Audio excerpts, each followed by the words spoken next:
উপরওয়ালার কাছে চাইলে হয়তো তুমি ক্ষমা পেয়ে যেতে পারো, কিন্তু আমি কখনো তোমাকে ক্ষমা করতে পারবো না।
এক জন্ম কেন, 7 জন্ম ধরেও যদি তুমি ক্ষমা চাও না, আমি কখনো তোমাকে ক্ষমা করতে পারবো না।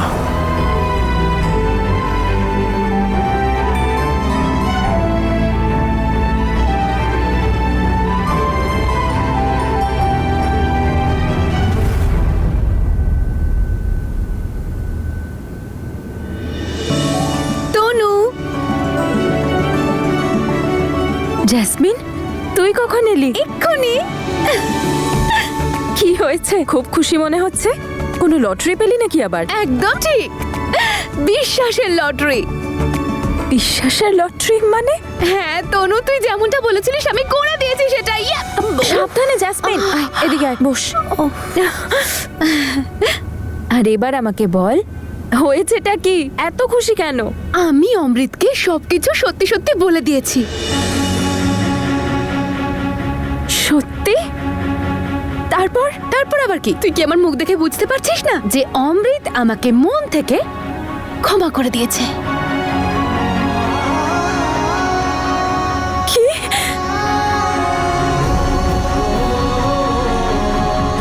ভালো হয়েছে, এবার অন্তত আমিও বীরকে সত্যিটা জানাতে পারবো। নাহলে এই মিথ্যেটা আমাকে ভেতর থেকে কুঁড়ে কুঁড়ে খাচ্ছিল। এই কথাটা অন্য কোথাও থেকে শুনলে খুব খারাপ হতো।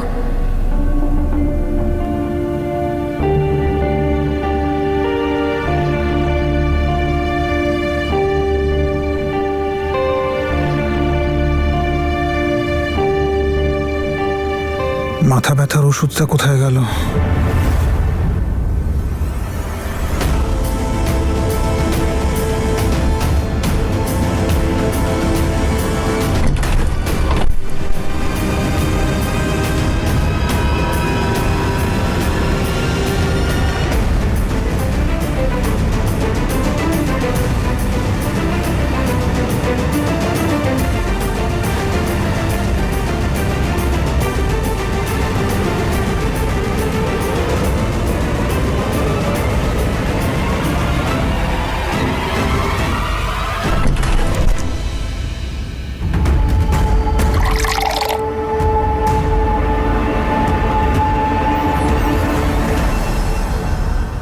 তাহলে অমৃত লেটারটা পড়েছে? হ্যাঁ, চিঠিটা নিশ্চয়ই ও পড়ে নিয়েছে, সেই জন্যই তো আমাকে ক্ষমা করে দিল। তুই জানিস ও কি বলছিল আমাকে? যে জ্যাসমিন, তুমি সব পুরনো কথা ভুলে গিয়ে একটা নতুন জীবন শুরু করো। Thank you so much Tanu, thank you. যদি তুই না থাকতিস তাহলে আমি তো অমৃতকে সত্যি বলার সাহসটাই পেতাম না। তুই একদম ঠিক বলেছিলিস, অমৃত আমাকে সত্যিই খুব ভালোবাসে। এবার দেখ না, তুই বলেছিলিস তুই ওকে সত্যিটা বলে দে, ও তোকে ক্ষমা করে দেবে, আর ও ক্ষমা করে দিল। আমি তোর জন্য খুব খুশি জেসমিন, যে তুই অমৃতকে সব সত্যি বলে দিয়েছিস। এবার আমার পালা বীরকে সত্যিটা বলার। আর আমি ওর কাছে এই কথাটা লুকোতে পারবো না। মৃত্যুর মুখ থেকে ফিরে আসার পরে ওর ড্রামা বন্ধ হচ্ছে না। তনু, এখন না প্লিজ।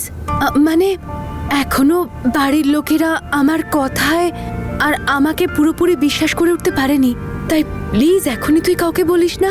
আর বীরকে তো একদমই না।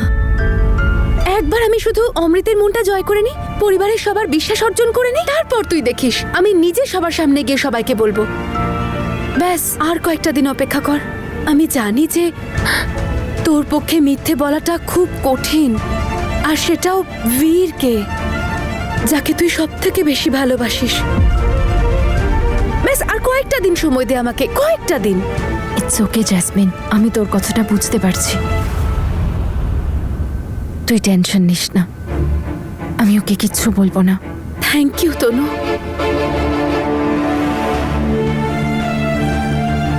তনু, এদিকে দেখি। কি হয়েছে? তোর মুখটা তো শুকনো লাগছে কেন? বীরকে নিয়ে চিন্তায় আছিস?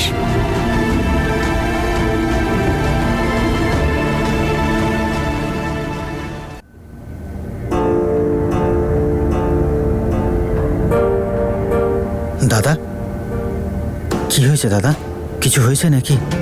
আমি তোমাকে ডাকলাম আর তুমি শুনতেও পেলে না। সব ঠিক আছে তো? হ্যাঁ অমৃত, সব ঠিক আছে, বেশ একটু মাথায় যন্ত্রণা আর কি। তুমি ওষুধ নিয়েছো? আমি এক্ষুনি নিয়ে আসছি। খেয়েছি, ওষুধ খেয়েছি। তুই টেনশন নিস না, একটু রেস্ট করলে আমি ঠিক হয়ে যাব। ঠিক আছে দাদা, তুমি বিশ্রাম নাও।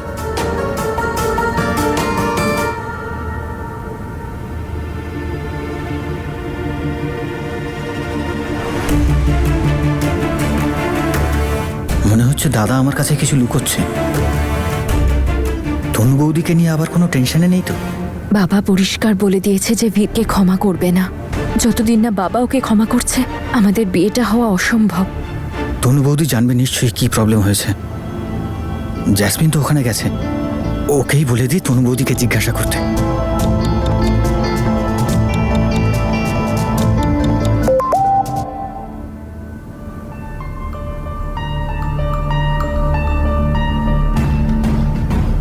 ওখানে বীর ওই ব্যাপারটা নিয়েই চিন্তায় আছে।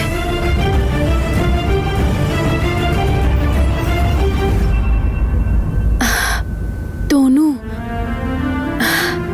তুই একদম চিন্তা করবি না। তুই সব সময় সবার জন্য ভালো ভেবেছিস আর সবার সব সময় উপকার করেছিস।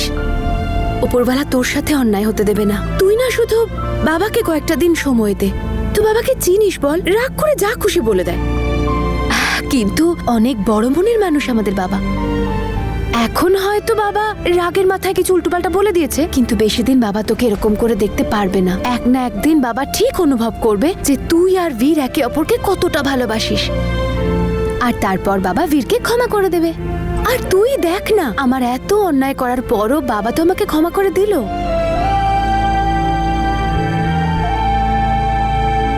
হ্যাঁ, সেটা আলাদা কথা যে তুই ছিলিস আমার পাশে।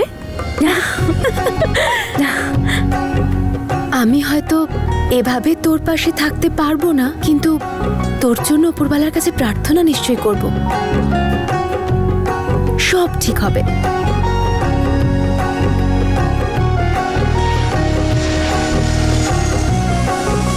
জ্যাসমিন, ওই দেখ তোর প্লেন।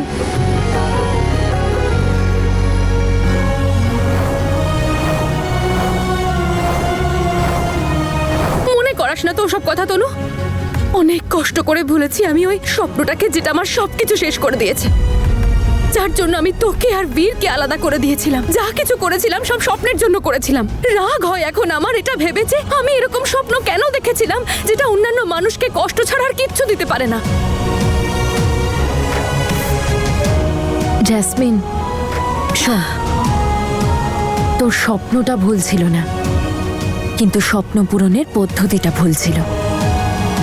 আর আমার সম্পূর্ণ বিশ্বাস যে একদিন না একদিন তোর স্বপ্নটা না নিশ্চয়ই উঠবে। অবশ্য আজকাল আমি একটা নতুন স্বপ্ন দেখছি। কি? তোর জন্য। আমার জন্য? আমার নতুন স্বপ্ন হলো বীর আর তোর বিয়ে দেওয়া। সেই স্বপ্নটা স্বপ্নই থেকে যাবে। বাবা, বাবা, উপরওয়ালা তোকে আবার জীবন ফিরিয়ে দিয়েছে, নতুন সুযোগ দিয়েছে তোকে। তুই সেই ব্যাপারে ভাব। উল্টো পাল্টা বলে তনুকে বিপথে নিয়ে যাস না, আর আমাকেও নয়। বাবা, জ্যাসমিন তো যা মুখে আসে বলে, তুমি তো চেনোই ওকে। প্লিজ তুমি ওর কথা শুনে মন খারাপ করো না, আমি ওকে বোঝাচ্ছি। জ্যাসমিন, তুই আমাকে প্রমিস কর, তুই এরকম কিচ্ছু করবি না। বাবা যদি ক্ষমা করতে চায়, বাবা নিজেই করবে, না হলে আমি এভাবেই ঠিক আছি।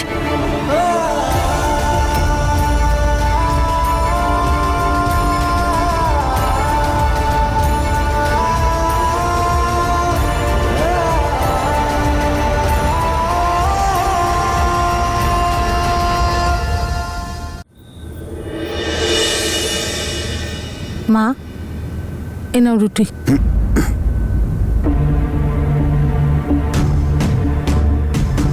কি হয়েছে গো তোমার? কেন এত রাগ করছো? জ্যাসমিনকে রাগ করে পাঠিয়ে দিলে। আজ গুরুদ্বারায় বীরের সাথে যেটা করেছো সেটা খুব ভুল করেছো। ও যে ব্যবহারের যোগ্য সেই ব্যবহারই করেছি।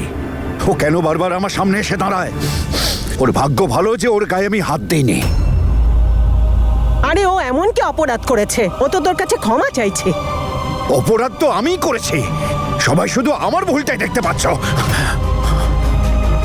ভাই আরে আমার কথাটা শুনে যা। দাঁড়া,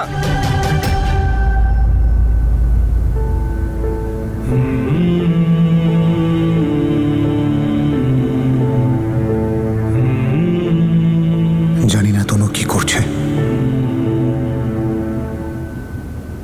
আমি এ বাড়িতে শুনতে চাই না ওর নাম। তোমরা কি ভুলে গেছো যে ও কি করেছে আমার মেয়ে তনুর সঙ্গে? ও আমার মেয়ের জীবনটা নষ্ট করে দিয়েছে। আমার মেয়ে কি না করেছে ওর জন্যে, ওদের বাড়ির জন্যে। কিন্তু ওই বদমাইশ ছেলেটা আমার মেয়েটাকে কষ্ট দিতে ছাড়েনি। এত কষ্ট দিয়েছে আমার মেয়েটাকে, আজও যদি মনে পড়ে আমার রক্ত গরম হয়ে ওঠে। আজ আমি ওকে ছেড়ে দিয়েছি, কিন্তু এরপর যদি কোনোদিন আমার সামনে আসে না ও, তাহলে ওকে আমি এমন শাস্তি দেব সারা জীবন ধরেও মনে রাখবে। ভাই শান্ত হ। তুই কেন নিজের শরীর খারাপ করছিস? ছেড়ে দিন দাদা, ওনাকে কোনো কিছু বুঝিয়ে লাভ নেই, কারণ উনি কিছু বুঝতেই চান না। যা যা ঘটে গেছে না উনি নিজে ভোলেন, না আমাদের ভুলতে দিতে চান। খুব চিন্তা তো তোমার তনুকে নিয়ে। কখনো দেখেছো মেয়েটাকে কেমন ম্লান মুখে ঘুরে বেড়ায় বাড়িতে? এত কিছু ঘটেছে ওর সঙ্গে, তাও ও বীরকে ক্ষমা করে দিয়েছে। তাহলে আমরা কেন ক্ষমা করতে পারবো না? হ্যাঁ, কোথাও না কোথাও বিষয়টা শেষ করতে হবে তো। আর আমাদের এটা ভুললে চলবে না, আমাদের মেয়ে বীরকে ভালোবাসে।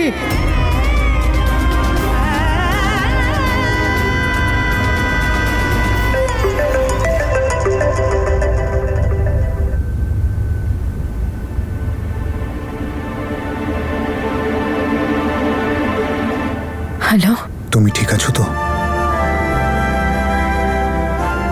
কেউ কি আছে তোমার আশেপাশে? আচ্ছা, বাড়ির পরিবেশ কেমন? ভালো নেই। জানি না এইসব কবে শেষ হবে, আর সবকিছু কবে ঠিক হবে। আবহাওয়া বদলানোর কোনো সম্ভাবনাই দেখতে পাচ্ছি না। তুমি বললে এক্ষুনি সব ঠিক করে দিচ্ছি। কি করে? কিভাবে? আমার মনের পরিবেশ তো তোমার জন্য সবসময় উজ্জ্বল। আমরা যদি দেখা করতে না পারি তাতে কি হয়েছে? চলো স্বপ্নে দেখা করে নি। আর তোমার স্বপ্ন কত দূর নিয়ে যাবে আমাকে?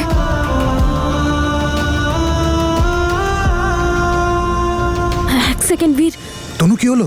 রুটি পড়ে গেছে।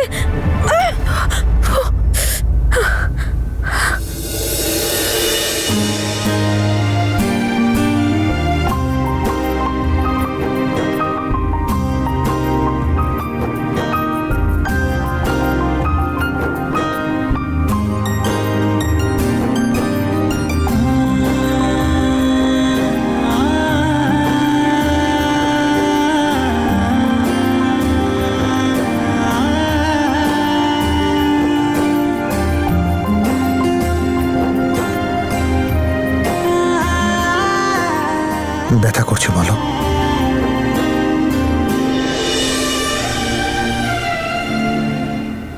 তনু, আমি তোমায় অনেক কষ্ট দিয়েছি, আর কষ্টে দেখতে পারবো না আমি তোমাকে। গোটা পৃথিবীর খুশি তোমার পায়ে আমি রাখতে চাই।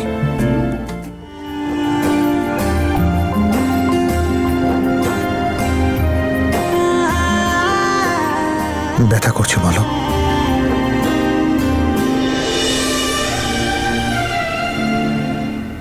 তনু, আমি তোমায় অনেক কষ্ট দিয়েছি, আর কষ্টে দেখতে পারবো না আমি তোমাকে। গোটা পৃথিবীর খুশি তোমার পায়ে আমি রাখতে চাই। তুমি সরো, আমি রুটি বানাচ্ছি। বীর,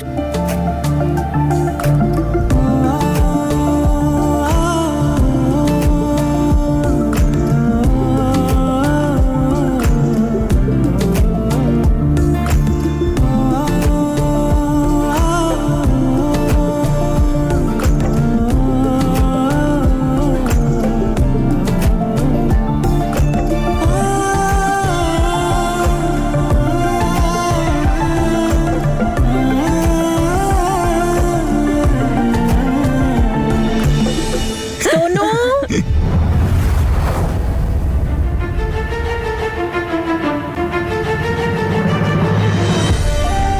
হাত পুড়ে গেছে নাকি তনু? কিছু দিলে ওখানে তুমি? কোনো অয়েনমেন্ট বা ক্রিম? আরে তোর মন কোথায়? কার সাথে কথা বলছিস?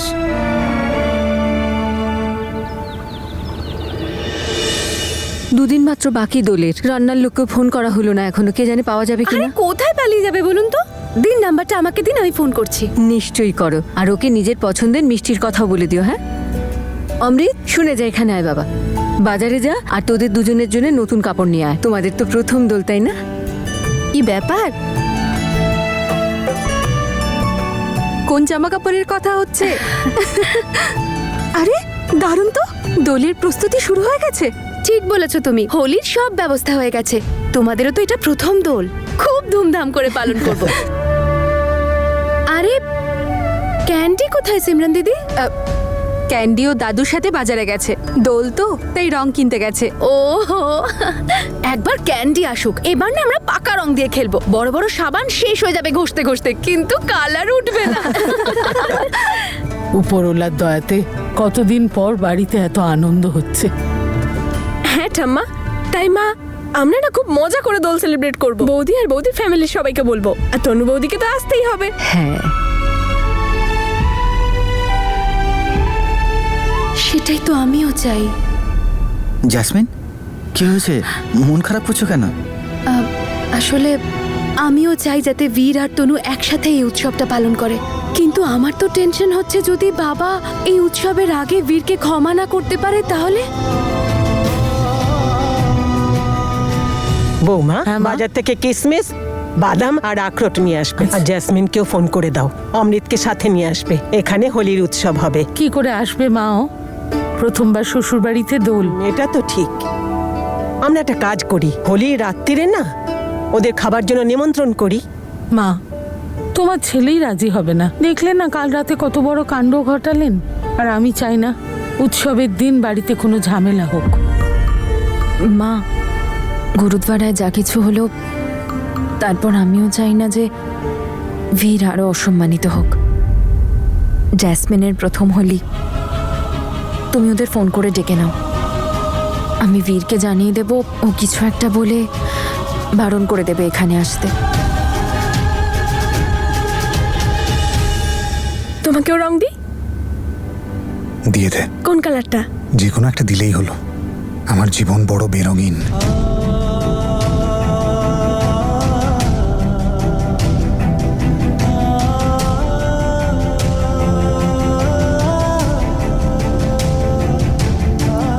বীর, আমার সঙ্গে চল।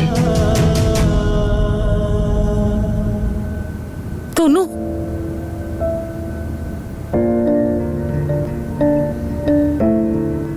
মা আমি জানি তোর মনে কি চলছে, শুধু তোর বাবাই বোঝেন না, কিন্তু আমি তো বুঝি। তোর মা আমি, তুই চিন্তা করিস না, দেখি সব ঠিক হয়ে যাবে। উপরওয়ালা সব দেখছেন বাবা, তুই ভরসা রাখ, উনি নিশ্চয়ই কিছু করবেন। জানি না মা, উপরওয়ালা তো মুখটাই ফিরিয়ে নিয়েছেন। পাপটাই এমন করেছি আমি। প্রায়শ্চিত্ত তো করেছিস। আর তুই জানিস উপরওয়ালা মা কেন বানান? যাতে তারা নিজের সন্তানদের দুঃখ দূর করতে পারে। আমি বেআই মশাইয়ের সঙ্গে কথা বলবো, তুই চিন্তা করিস না। মা না, না মা, মা না, না, তুমি কথা বলবে না ওনার সাথে। আঙ্কেল এখন আলাদা মেজাজে আছেন। রাগের মাথায় উনি যদি তোমাকে আর বাবাকে কিছু বলে বসেন তাহলে আমি সেটা সহ্য করতে পারবো না। মা, আমি নিজের অসম্মান সহ্য করতে পারি, কিন্তু তোমাদের নয়। আমাকে একবার চেষ্টা তো করতে দে বাবা। কোনো লাভ নেই কথা বলে মা, কিচ্ছু হবে না। আমি জানি উনি ক্ষমা করবেন না, খুব রেগে আছেন আমার প্রতি। সব রকম ভাবে চেষ্টা করে তো দেখলাম আমি, হাত জোর করে, পা ধরে, কিন্তু উনি শুনতে পর্যন্ত রাজি নন, মানতেও রাজি নন। বীর এত কিছু করার পরও কিচ্ছু বদলায়নি মা। বাবাও নিজের জায়গায় ভুল নয়, আর বীরও ভুল নয়। আর আমার কাছে ওরা দুজনেই ইম্পর্ট্যান্ট। কিছু বুঝতে পারছি না কি করব। আমি বুঝতেই পারছি না আমি কি করব, কিভাবে করব। মা, তনুকে ছাড়া আমি বাঁচতে পারবো না। একটু ভরসা রাখ, তুই সবার এত ভালো করিস, তোর কোনো অমঙ্গল হতেই পারে না, সব ঠিক হয়ে যাবে। আমিও এখন সবকিছু ওপরওয়ালার হাতেই ছেড়ে দিয়েছি।